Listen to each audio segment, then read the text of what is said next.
All right, weather alert day declared by Storm Team 2. We're talking about coastal flooding, which could cause a big issue for us here today. Absolutely, especially if you had to drive around downtown this morning right at 11, high tide, and we will see many road closures and again some problems downtown. And of course, this is saltwater. You do not want to drive through that. Very damaging for your vehicles. Let's get to the details again right now at 5:42. We've declared that weather alert day.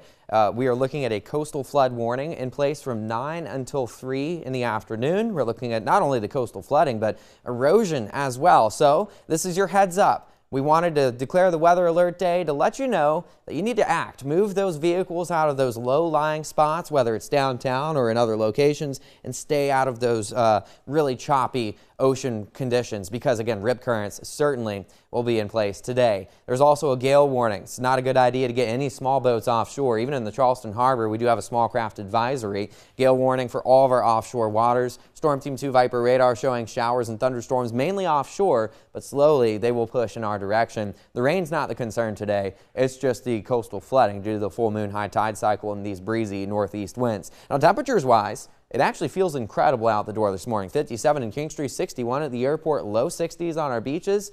I mean, look at the difference between right now and this time yesterday. For some of us, like Walterboro, we're 10 degrees cooler. I mean, it really does feel comfortable out there. And we only warm up to about 72 for the forecast high today. So temperatures-wise, no issues today. Feels really nice out there. Winds-wise, a little bit more of an issue because you get these gusty winds, especially offshore.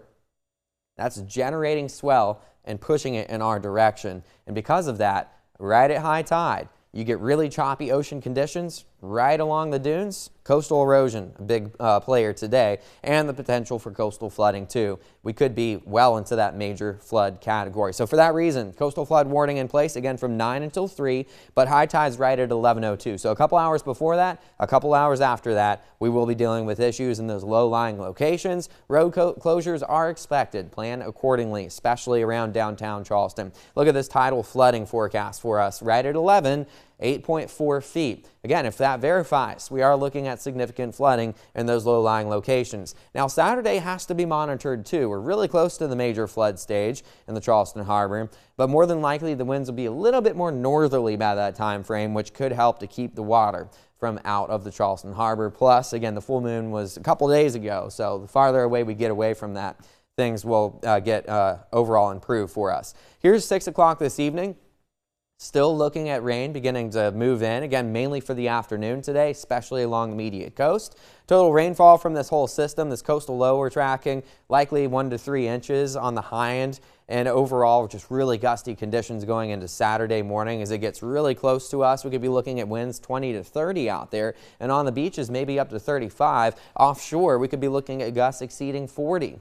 So, of course, choppy surf and rip currents will be in play throughout the entire weekend as this coastal storm moves by going into Sunday. But eventually, it will be out of the picture. We go into Sunday afternoon and evening. It gets a little bit farther away from us. On the backside of this, we start to see some drying conditions, some northwest winds. Still a few showers, but things really do improve once we get beyond Sunday. In fact, the entire forecast looks incredible once we get into next week. So we really just need to get through the next couple of days. And the conditions greatly improve, even just by Sunday evening, but more so going into all of next week. That is a beautiful forecast. We have dry air filling in across the low country. We have daytime highs right around 80. We have plenty of sunshine and overnight lows right around 60. It looks amazing once we get into next week. It's just not the case these next 2 days. So once we get through it, I mean, it is looking incredible once we get into next week. So again, just another heads up, weather alert day declared for this morning. We have high tide right at 11. We will see issues with coastal flooding and coastal erosion, rip currents, again, choppy surf out there, especially right around high tide today, which is 11 a.m.